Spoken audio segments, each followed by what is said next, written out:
오늘로 총선이 딱 보름 앞으로 다가왔습니다. 양당 선거 상황실에서 현재 판세를 분석했는데 국민의힘은 80여 곳, 민주당은 110곳을 승리 가능성이 큰 우세 지역으로 보고 있습니다. 유정화 기자입니다. 국민의힘은 지역구 의석수 전체 254석 중에 예상 의석수 최저치를 80석대 초반으로 보고 있다고 했습니다. 앞으로는 반등할 거라고도 했습니다.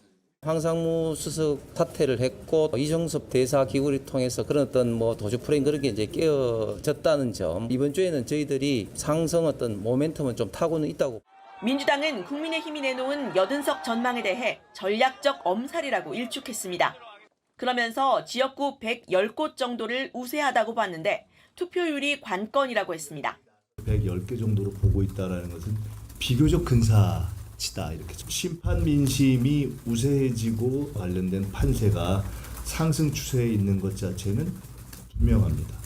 지난 총선 당시 국민의힘의 전신인 미래통합당은 84석, 민주당은 163석을 얻었는데 양당 모두 몸을 낮춰 초반 판세를 예측한 셈입니다.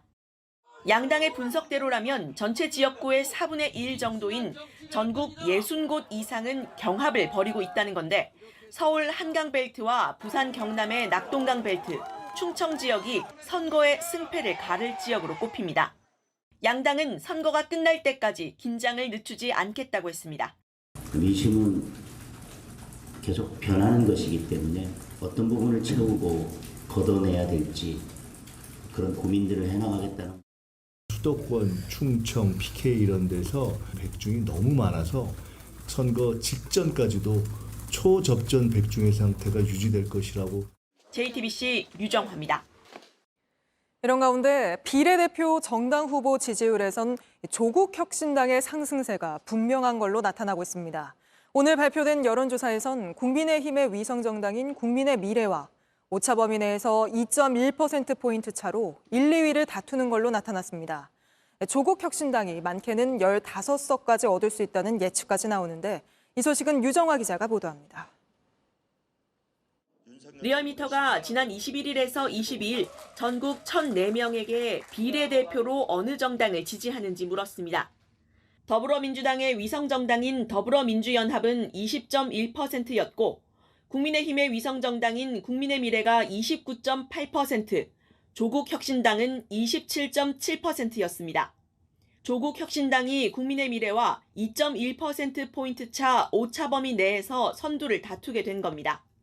오늘자 리얼미터 지지율대로 의석수를 예상한다면 비례대표 전체 의석 46석 중 국민의미래는 15석에서 17석, 조국혁신당은 13석에서 15석, 더불어민주연합은 9석에서 11석을 얻게 됩니다.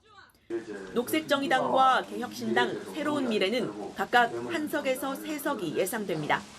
조국혁신당은 강원과 호남 등에선 30%대 지지를 받았고 보수색이 강한 대구 경북에서도 20%대를 기록했습니다. 한국갤럽 조사에서도 조국혁신당의 상승세가 확인됩니다. 더불어민주연합과 국민의미래가 각각 2주 전보다 오차범위 내인 2%포인트와 7%포인트 떨어진 반면 조국혁신당은 7%포인트가 올랐습니다. 조국혁신당은 한동훈 특검법을 1호 법안으로 내세우는 선명 야당 기조로 지지율을 끌어올려왔습니다. 오늘은 검찰의 디지털 수사망 D넷에 대한 국정조사를 추진하겠다고 밝혔습니다. 최소 저희로서는 당시 윤석열 검찰총장과 한동훈 반부패부장은 최소 본 것 같습니다. 이거 명백한 법률 위반이기 때문에 공수처가 명백히 수사에 착수해야 되고. 다만 지역구 출마자가 없어 선거운동이 본격화하면 조국혁신당의 상승세가 주춤할 수 있다는 분석도 나옵니다. JTBC 유정화입니다.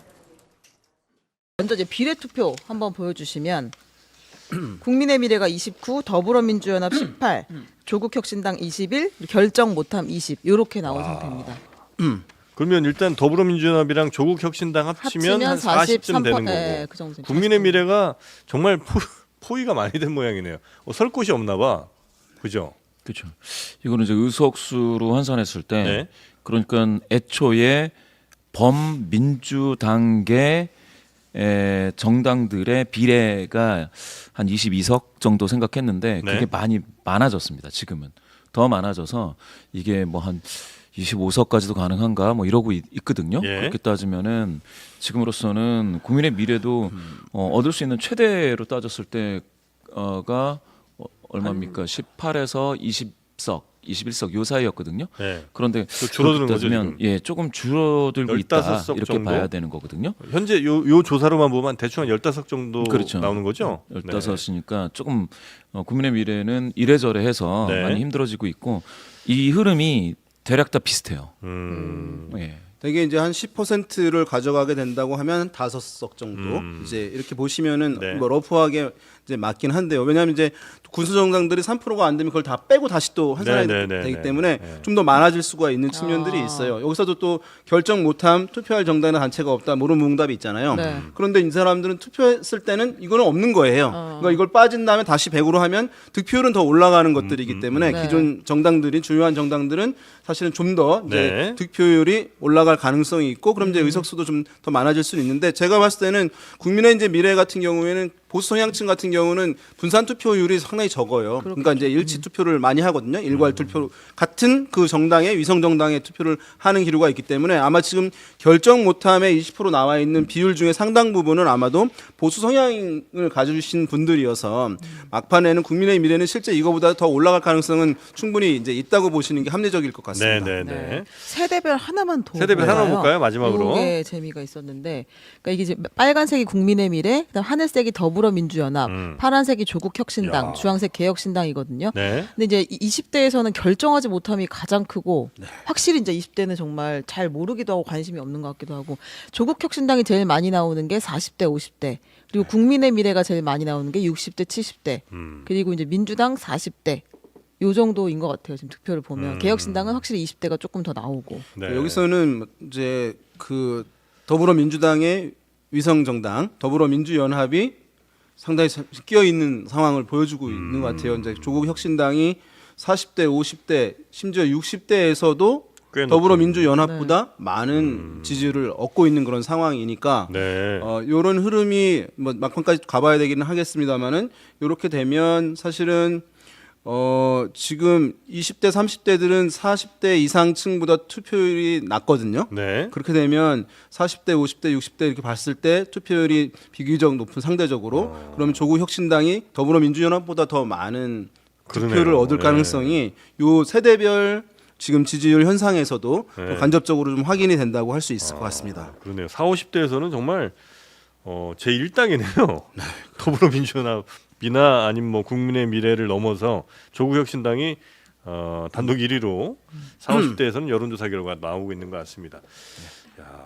이게 지난번 총선에서는 열린민주당도 한 10% 중반대까지 여론조사에서 네네네. 갔다가 5%대로 줄어든 것이거든요. 그때는 더불어 시민당인가요? 네. 되게 이제 사실 야권 전체의 키핑력이라고 할까 이게 컸어요. 네, 그래서 나중에 네. 와서 우리 편이 아닙니다. 우리 네. 편은 여기입니다. 하니까 쫙 빠졌는데 지금 같은 경우에는 조국 대표라고 하는 이제 구심점이 있는 상황 조정이 된다 하더라도 여기서 좀 빠질 수는 있어도 확 빠질 수는 없는 것이거든요. 네네네. 그런 면에서 봤을 때는 요 흐름이 일정 부분은 막판까지 갈 가능성이 좀 있지 않냐라고 보는 시각이 좀 우세한 것 같습니다. 네.